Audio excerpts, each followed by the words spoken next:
Eleanor still remembers the exact moment. A Tuesday morning in April, sunlight streaming through kitchen blinds, coffee half drunk cooling on the counter. Her husband Richard standing in the doorway between kitchen and living room, car keys dangling from his fingers, confusion etched across his face. "I can't find the car," he said, his voice small, almost childlike. Eleanor smiled, thinking he was joking. "It's in the driveway, where it always is." Richard looked down at the keys in his hand, then back at her. "No, I don't know which car is ours." The driveway held only one vehicle, the silver Honda they'd purchased together 3 years earlier to celebrate their retirement. The same car Richard had driven just yesterday to his weekly golf game with friends. The car whose maintenance schedule he tracked meticulously in a small notebook he kept in the glove compartment. That moment, keys dangling, confusion mounting, was the first visible crack in the foundation of their retirement. There had been other signs in the months before: misplaced items, forgotten appointments, the occasional strange question. Small anomalies Eleanor had attributed to the normal aging process. They were both 67 after all. Senior moments were to be expected, but not being able to recognize your own car, that was different. "That was when I knew something was truly wrong," Eleanor says now, 4 years later, her hands wrapped around a mug of tea gone cold in her living room. Not just wrong in the moment, but wrong in a way that was going to change everything. The diagnosis came 3 months after the car incident, following a battery of cognitive tests, brain scans, and specialist appointments. Early-onset Alzheimer's, the neurologist said. Unusual to begin after 65, but not unheard of. The disease had likely been progressing silently for years before that morning in the kitchen. For Eleanor and Richard, the diagnosis landed like a bomb in the middle of the retirement they'd spent decades planning. The travels they'd mapped out, the cross-country RV trip, the long-awaited journey to Italy where Richard's grandparents were born. The hobbies they'd cultivated, Eleanor's watercolor painting, Richard's woodworking. The financial security they'd sacrificed for, saving diligently through 40 years of Richard's work as an engineer and Eleanor's career as a high school science teacher. All of it now existed in a parallel universe they could see, but no longer access. A universe where Richard's mind remained intact. "The first thing you feel is disbelief," Eleanor says. Then a kind of desperate bargaining. Maybe the diagnosis is wrong. Maybe there's a treatment they haven't told us about. Maybe it won't progress as quickly as they say. But the changes came steadily, relentlessly. Within 6 months of diagnosis, Richard could no longer drive. Within a year, he struggled to follow the plot of television shows he'd once loved. By the 18-month mark, he sometimes forgot he'd eaten lunch and would become agitated, insisting Eleanor was starving him. At the 2-year point, he began occasionally referring to Eleanor by his sister's name. "The disease doesn't just take them all at once," Eleanor explains. "That would almost be easier in some ways. Instead, it's like watching someone being erased in slow motion. Some days he's almost himself. He'll make a joke about something that happened decades ago with perfect clarity. Then, minutes later, he'll look at me with complete bewilderment, like I'm a stranger who's wandered into his house." The financial implications of Richard's illness emerged alongside the emotional ones. The couple had saved carefully for retirement, building a nest egg of just over $850,000, plus Richard's pension and their Social Security benefits. They'd paid off their modest ranch-style home in a suburb outside Phoenix. Their financial advisor had run the numbers dozens of times, assuring them they had enough to live comfortably into their 90s, even accounting for inflation and potential healthcare costs. What those calculations hadn't factored in was the cost of full-time memory care, which now loomed on their horizon like an advancing storm. "When we were planning our retirement, we budgeted for normal healthcare expenses," Eleanor says. "Medicare, supplemental insurance, prescription costs. We even set aside extra for potential surgeries or short-term rehabilitation if one of us broke a hip or something. But memory care? That wasn't on our radar. Not in our 60s. And certainly not at $30,000 a year. Initially, Eleanor was determined to care for Richard at home for as long as possible. She attended caregiver support groups, read books on dementia care, installed safety locks on doors and cabinets, and created daily routines designed to provide Richard with structure and comfort. Their adult children, daughter Melissa in Portland and son David in Chicago, called regularly and visited when they could. But both had demanding careers and children of their own. The day-to-day reality of Richard's care fell squarely on Eleanor's shoulders. The hardest part isn't the practical tasks, Eleanor confides. It's not the helping him shower or making sure he takes his medications or even cleaning up accidents. The hardest part is the emotional toll of watching the person you've loved for 45 years slowly disappear while their body remains. Morning routines that once took minutes now stretch to hours. A simple task like getting dressed could become an ordeal if Richard became fixated on wearing a particular shirt that wasn't clean, or if he put on clothes in the wrong order and became frustrated. Meals turned into negotiations, with Richard sometimes forgetting how to use utensils or refusing to eat because he didn't recognize the food on his plate. I remember one morning spending 45 minutes trying to convince him that the man in the bathroom mirror was him, not an intruder, Eleanor says. He was terrified, absolutely convinced someone had broken into our home. Nothing I said could reassure him. I finally had to cover the mirror with a towel and lead him back to bed. The emotional toll was compounded by an insidious form of grief counselors call ambiguous loss, mourning someone who is physically present but psychologically absent. Eleanor found herself grieving the loss of her husband, even as she cared for him daily. Sometimes I catch myself thinking of him in the past tense, even when he's sitting right across from me, she admits, her voice catching. Then I feel this crushing guilt, because he's still here. His body is still here. But the Richard I married, the Richard I raised children with and planned a future with, that person is largely gone. As Richard's condition deteriorated, Eleanor's world contracted.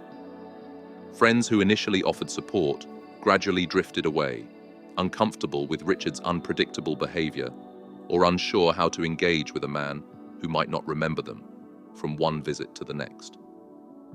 Invitations to social gatherings dwindled.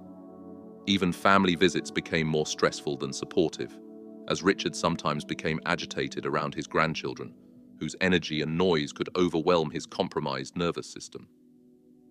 Eleanor's own identity began to fade as well, subsumed by her role as caregiver. The watercolor classes she'd eagerly anticipated in retirement were abandoned. Book club meetings were missed, then dropped entirely. Her morning walks, once a non-negotiable part of her daily routine, became occasional at best, squeezed in only when Richard was having a good day or when their daughter visited and could stay with him. You don't realize how much of your identity is tied to shared experiences until those experiences disappear, Eleanor reflects. Richard and I used to have these inside jokes, references to things that happened decades ago that would make us both laugh until we cried. Now, if I mention one of those moments, he just stares at me blankly. So those memories, our memories, exist only in my mind now. It's like losing our shared history bit by bit. The financial strain grew alongside the emotional burden. In the first 2 years after diagnosis, Richard's care needs were relatively manageable. Eleanor could leave him alone for short periods while she grocery shopped or attended her support group. But as his condition progressed, leaving him unsupervised became dangerous. He would turn on stove burners and forget them, try to leave the house in the middle of the night, or become frightened and call 911 to report intruders when he was actually alone. Eleanor hired a part-time home health aide, initially just for 3 mornings a week to give herself a few hours of respite. At $25 an hour, this added about $1,500 to their monthly expenses. Manageable, but a significant dent in their budget. When Richard began wandering at night, Eleanor added overnight care 2 nights a week so she could get some uninterrupted sleep. Their monthly care costs doubled. By the 3-year mark after diagnosis, Richard's cognitive decline had accelerated dramatically. He no longer consistently recognized Eleanor. He needed help with all activities of daily living: bathing, dressing, eating, toileting. His sleep patterns were completely disrupted, with periods of agitation often occurring during what sleep specialists call the sundowning hours of late afternoon and evening. "That was when I realized I couldn't do it anymore," Eleanor says, her voice steady, but her eyes reflecting the pain of the decision. Not won't do it, can't do it. Physically, emotionally, practically can't. I was 70 years old, exhausted to my bones, and watching my savings disappear far faster than we'd planned. And Richard was no longer getting the level of care he deserved, despite my best efforts. The search for a memory care facility brought a new set of challenges. The nearest facility with an available bed was a 30-minute drive from their home, meaning Eleanor would spend an hour in the car for each daily visit. The monthly cost was $7,200, more than triple their former mortgage payment. Medicare wouldn't cover it. Their long-term care insurance policy, purchased decades earlier when such policies were still relatively affordable, would offset only about 30% of the cost after a 90-day elimination period. The math was brutal and inescapable. At more than $5,000 per month out of pocket, their carefully accumulated retirement savings would be depleted within 5 years. If Richard lived longer than that, entirely possible, as his physical health remained good, they would need to sell their home and potentially still run out of money before his death. The financial advisor we'd worked with for 20 years actually suggested I consider divorcing Richard on paper, Eleanor reveals, still sounding shocked by the recommendation. He said it would allow Richard to qualify for Medicaid more quickly, while protecting some assets for my own care needs later. Legally separate ourselves on paper after 45 years of marriage, just to navigate a healthcare system that has no good solutions for long-term care. Eleanor refused to consider divorce, viewing it as a betrayal of their marriage vows. Instead, she made the painful decision to sell their home, the ranch-style house where they'd raised their children, hosted countless holiday gatherings, and planned to age in place. She found a small 1-bedroom apartment 10 minutes from Richard's memory care facility and began the heartbreaking process of downsizing a lifetime of possessions. Deciding what to keep when you're going from a 3-bedroom house to a tiny apartment. It's like being forced to create a museum exhibit of your life with just a few artifacts, Eleanor says. What do you save? The dishes we got for our wedding? Richard's collection of model trains that he hasn't looked at in years, but once brought him such joy. Photo albums, Christmas ornaments. Each object holds memories, and choosing which memories to preserve and which to let go feels like another kind of loss. The day Richard moved into memory care remains etched in Eleanor's mind in excruciating detail. The facility staff were kind and professional, showing them to a small but clean room with a hospital-style bed, a dresser, and a small seating area. Eleanor had brought a few family photos to place on the walls. Richard's favorite quilt for the bed, and the well-worn Cardinals baseball cap he still sometimes recognized and asked for. I'd been preparing myself for weeks, telling myself it was the right decision, the necessary decision, Eleanor remembers. But when the moment came to leave him there, to walk out that door knowing he might not understand where he was or why I was going, that was the hardest thing I've ever done.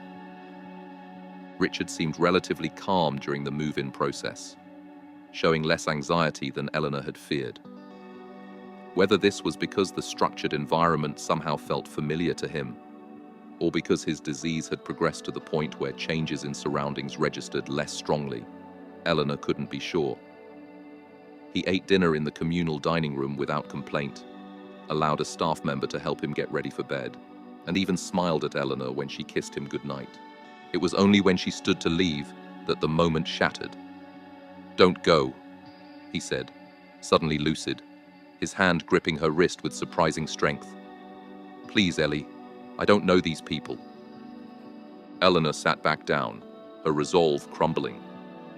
She stayed until Richard fell asleep, then cried the entire drive back to her new apartment, which felt more like a hotel room than a home.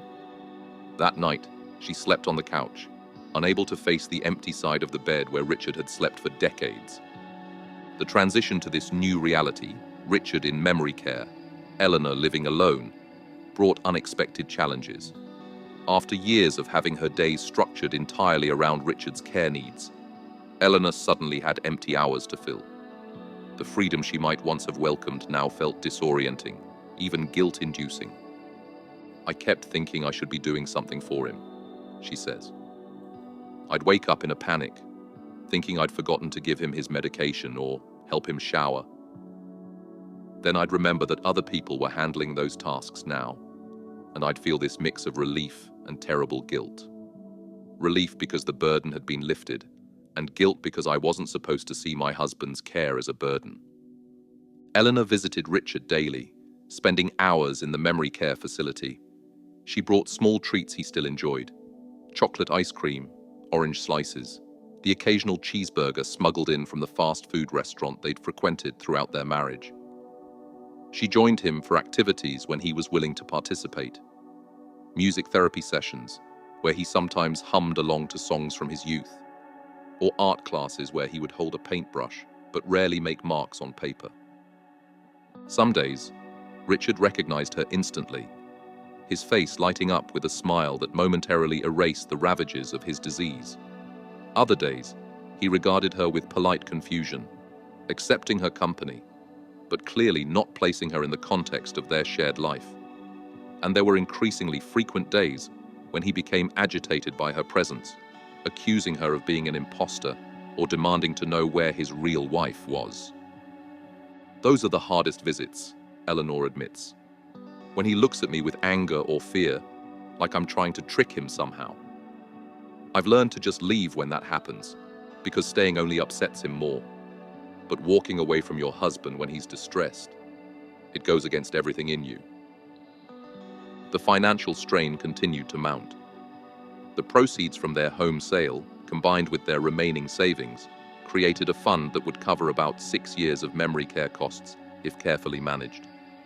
Eleanor limited her own expenses drastically, shopping at discount grocery stores, eliminating all non-essential spending, even setting the thermostat in her apartment at uncomfortable levels to save on utilities. "I know that Richard might live for many more years," she explains. "His father lived to 92, his mother to 89. He could easily be in memory care for a decade, especially with good medical attention. So I'm trying to stretch every dollar, preparing for a long haul." Eleanor's own health began to suffer under the strain. Her blood pressure, previously well controlled, rose to concerning levels. She developed insomnia, often lying awake worrying about finances or replaying difficult visits with Richard. At her annual physical, her doctor noted that she'd lost 15 pounds, weight she hadn't intended to lose and hadn't noticed disappearing. "The doctor asked if I was under unusual stress," Eleanor recalls with a wry smile. "I almost laughed. My husband of nearly 5 decades doesn't know who I am half the time. I've sold our home and most of our possessions. I'm watching our retirement savings vanish. Yes, you could say I'm under some stress." The doctor prescribed medication for anxiety and sleep, urged Eleanor to prioritize her own health, and gently suggested she might benefit from counseling. Eleanor initially resisted the idea of therapy, viewing it as an unnecessary expense and perhaps an indulgence she didn't deserve when Richard was suffering so much more than she was. But when she found herself sitting in her car in the memory care parking lot one afternoon, too paralyzed by dread to go inside for her daily visit, she recognized she needed help. "I found a therapist who specializes in caregiver issues and who offers a sliding scale fee," Eleanor says. "It was one of the best decisions I've made. She helped me understand that taking care of myself isn't selfish. It's necessary if I'm going to continue showing up for Richard in whatever capacity he needs me." Through therapy, Eleanor began to address the complex grief she'd been experiencing. Mourning Richard while he was still alive, mourning their lost future, mourning her own identity beyond being a caregiver. She learned to recognize and sit with difficult emotions rather than suppressing them. She practiced self-compassion when guilt threatened to overwhelm her. Slowly, Eleanor began to reconnect with parts of herself that had been submerged during the intense caregiving years. She joined a support group specifically for spouses of dementia patients, finding solace in the company of others who truly understood her experience. She returned to her watercolor painting, setting up a small easel in the corner of her apartment and committing to 15 minutes of creative time each morning. She also began rebuilding connections with friends she'd lost touch with during Richard's home care years. Not all these relationships could be salvaged. Some friends had moved away physically or emotionally, but several welcomed her back with open arms and the kind of non-judgmental support she desperately needed. "One of my oldest friends, Janet, started coming with me to visit Richard once a week," Eleanor says. "Those visits are such a gift, because when Richard doesn't recognize me and gets upset, Janet can distract him while I step out to compose myself. And on the drive home, I have someone to process the visit with, who knew Richard before, someone who remembers him as he was and can share those memories with me." As months passed, Eleanor established a new rhythm to her days. Mornings for self-care, meditation, a short walk, perhaps some painting. Midday visits with Richard at the memory care facility.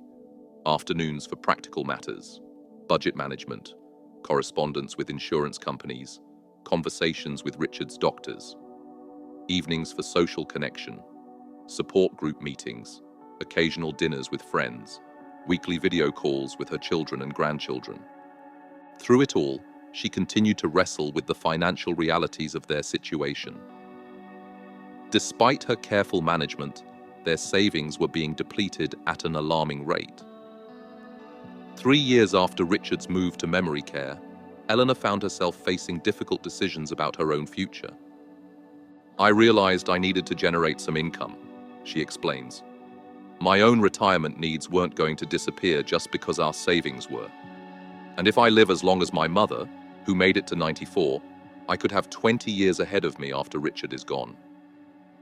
At 73, Eleanor's employment options were limited. She considered returning to substitute teaching, but worried about the physical demands of managing a classroom at her age. She explored remote customer service positions, but found most required technical skills she didn't possess. Finally, she discovered an opportunity that suited both her experience and her circumstances: companion care for other seniors. "It's part-time work, just 15 to 20 hours a week," Eleanor says. "I sit with elderly people who need supervision but not physical care, keeping them company, preparing light meals, driving them to appointments. The irony isn't lost on me.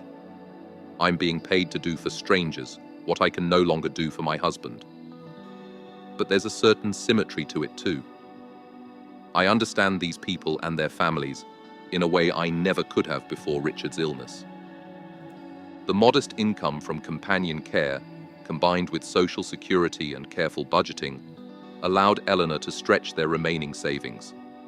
Still, she lived with constant financial anxiety, aware that one unexpected expense, a major car repair, a medical emergency not fully covered by Medicare, could derail her precarious financial stability. Richard's condition continued its inexorable decline. By the 4th year in memory care, he rarely spoke in complete sentences. His world had contracted to the physical sensations of the present moment, comfort or discomfort, hunger or satiety, the simple pleasure of sunlight on his face or music in his ears. He no longer recognized Eleanor or their children, though he sometimes responded to their presence with a smile or a brief touch. The strange thing is, there's a kind of peace in this final stage. Eleanor reflects. The Richard I knew is gone, has been gone for years. The man in the memory care facility now is someone else, someone who needs compassion and care, but who doesn't carry the weight of our shared history. I visit him now, not because he knows who I am, but because I know who he is, or was. Because even though he can't remember our life together, I can. I'm the keeper of those memories now. Eleanor's relationship with her adult children evolved through this journey as well. Initially, both Melissa and David had encouraged her to move closer to one of them after selling the family home. They worried about her isolation, her financial security, her own aging process. Eleanor had gently but firmly declined, unwilling to leave Richard or to burden her children with her day-to-day needs. They meant well, Eleanor says, but I needed to find my own path through this wilderness. And I knew that while they could offer practical support, they couldn't really understand what I was experiencing. No one can who hasn't lived it. Over time, her children came to respect her choices. They established regular video calls, sent care packages, and visited more frequently than they had when Richard was still at home, in part because these visits were now easier emotionally, without the strain of witnessing their father's decline in such an intimate setting. They also began to take a more active role in helping Eleanor plan for her own future, researching senior living options that might be affordable when her caregiving journey eventually ended. My daughter found a continuing care retirement community about an hour from her home in Portland, Eleanor explains. It's one of those places where you can move in while you're still independent, then transition to assisted living, and eventually nursing care if needed, all on the same campus. The entry fee is substantial, but after that the monthly costs are manageable with my social security and what will hopefully be left of our savings after Richard's care. The possibility of this next chapter, a life after Richard, a community of her own, looms on Eleanor's horizon with a complex mix of guilt, grief, and tentative hope. She doesn't allow herself to dwell on it often, focusing instead on the present moment and the remaining time with her husband, however altered his presence may be. Sometimes I catch myself planning for that future, thinking about what I might bring to a small apartment in a retirement community, or what activities I might enjoy, she confesses. And immediately I feel guilty, as if I'm betraying Richard by imagining a life without him. But then I remind myself that he would want me to go on living. The Richard I married, the Richard who loved me for all those years, he would absolutely want me to find whatever happiness is possible in the time I have left. That time, the uncertain years stretching between now and whatever comes next, continues to be shaped by Richard's needs, even as those needs become increasingly basic. Eleanor still visits 5 days a week, though the visits are shorter now, structured around activities Richard still seems to enjoy. Listening to music from the 1950s, sitting in the facility's enclosed garden when weather permits, or simply holding hands in silence. I've learned that connection doesn't require words, Eleanor says. Sometimes just being present with someone is enough. I don't know if Richard knows I'm his wife anymore, but I think on some level he knows I'm someone who cares about him, someone safe, someone familiar. The financial clock continues to tick. At the current rate of spending, their remaining savings will be depleted within 18 months.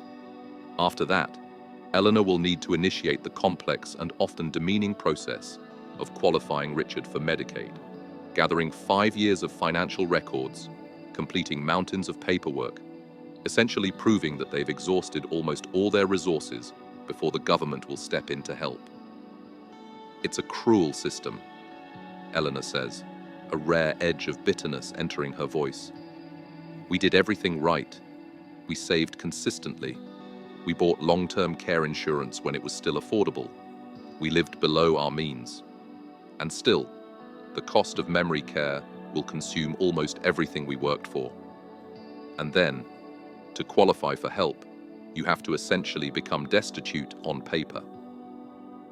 Yet despite the financial strain, the emotional toll, and the profound losses she has endured, Eleanor resists being cast as a tragic figure. She acknowledges the hardship of her journey, while also recognizing the meaning she has found along the way. Would I choose this path?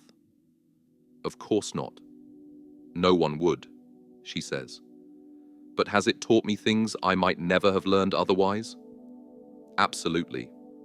I've learned about the depth of my own strength. I've learned that love persists even when memory doesn't. I've learned that meaning can exist alongside tremendous loss.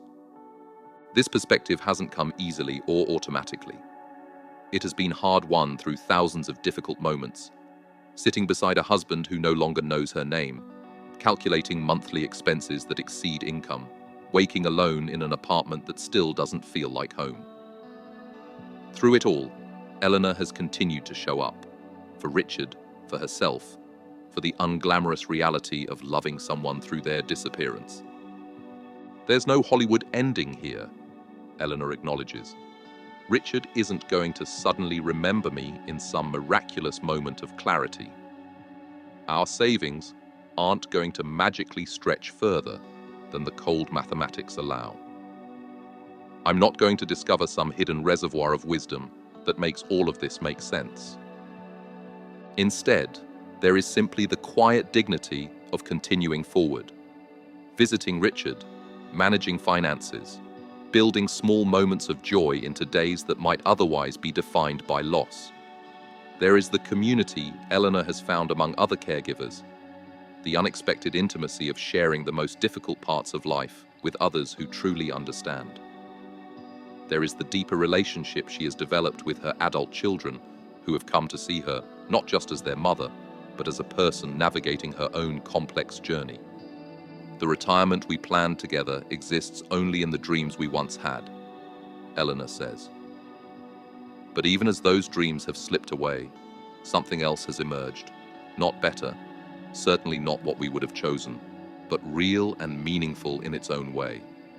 As the sun begins to set outside her small apartment window, Eleanor prepares for another evening alone, one of thousands she has spent and will spend without the companionship she once took for granted. She moves through her modest living space with practiced efficiency, preparing a simple dinner, setting out medications for the morning, selecting a book to read before bed. These rituals, small, mundane, solitary, have become the framework of a life she never imagined. They represent both the loss of what might have been and the reality of what is. Eleanor performs them with the quiet resilience of someone who has learned that moving forward is itself an act of courage when the path ahead is not the one you chose. Tomorrow I'll visit Richard, she says. I'll bring pictures of our grandchildren to show him, even though he won't know who they are. I'll hold his hand and tell him about my day, even though he won't understand my words. I'll do these things not because they make logical sense, but because love persists, even when memory doesn't. Because I am still his wife, even if he doesn't know it. Because this is the retirement we have, even if it's not the one we planned.